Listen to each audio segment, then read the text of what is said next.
Before God gives you a great calling, He does not bless you first. He isolates you first. You have been called difficult to approach, cold, too sensitive, overthinking too much. I need you to hear this. You are not wrong. You are not cursed. You are carrying something heavier than an ordinary blessing. The person who carries the greatest calling is often the loneliest person. No one teaches this in Sunday Bible class. Today I will tell you those 5 things. Stay until the end. The 5th thing will explain why your entire life has felt like a battle no one can see. If you have ever felt different in a way no one could understand, type right now. I know I carry something bigger than myself.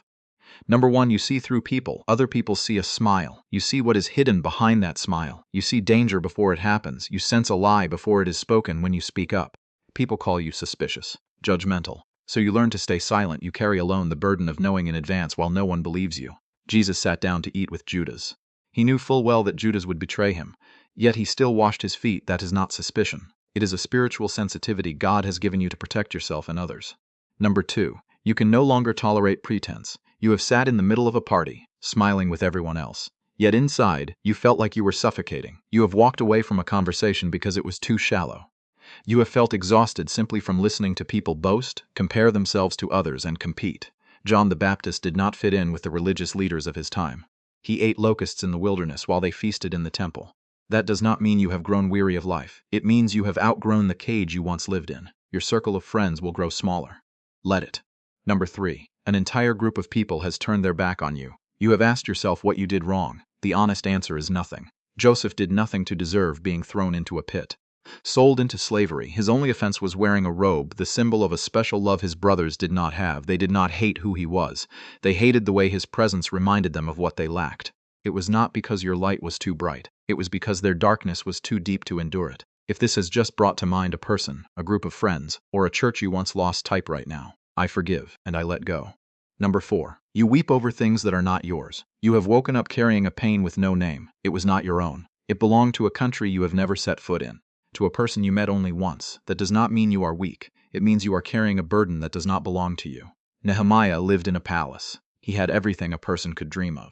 Yet he sat and wept for many days over a broken city wall hundreds of miles away. When God entrusts you with a great calling, He also shares His tears with you, because He knows you will not push them aside.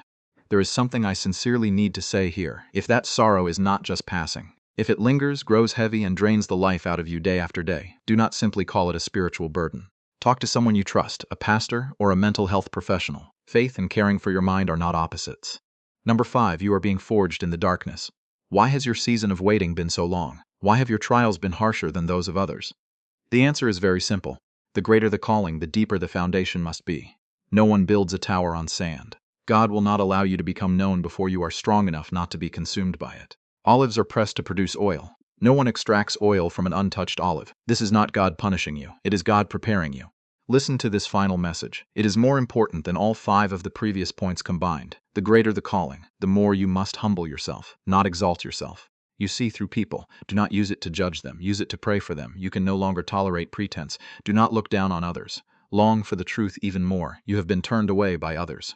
Do not become bitter. Forgive and keep moving forward. You weep over things that are not your own. Do not be ashamed of it. Turn it into prayer. You are being forged in the darkness.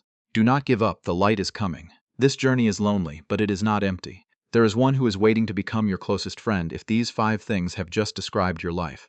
Do not simply watch this video and scroll away. Type right now, Lord, I will no longer apologize for being created differently. If this video has touched someone you know, send it to them today. Subscribe to Biblical Warning Signs. Next week, I will talk about something very few people dare to admit: the final sign before God changes your entire life. Stay strong, carry what you have been entrusted with.